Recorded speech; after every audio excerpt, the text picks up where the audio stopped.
இது நம் நம்பிக்கை நேரம். ஆதியாகமம் 42ஆம் அதிகாரம் 1ஆம் வசனம்.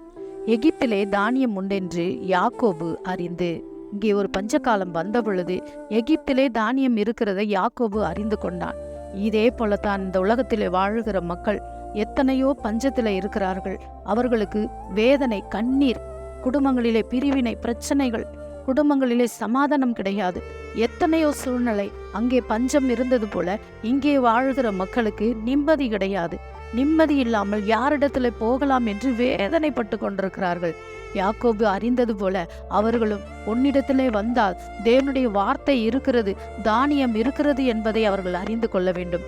அப்போஸ்தலர் மிஷனிலே கொடுக்கப்படுகிற இந்த வார்த்தையானது பல மணி நேரங்கள் தேவனிடத்துல செலவு செய்து முழங்காலிலே நின்று இந்த வார்த்தையை நாங்கள் எடுத்து கொடுக்கிறோம். இதை அநேகருக்கு கொடுங்கள், ஷேர் பண்ணுங்கள், அநேகருக்கு இந்த வார்த்தையை அனுப்பி கொடுங்கள். அவர்களும் விடுதலை பெறட்டும், அவர்களும் ஆசீர்வாதம்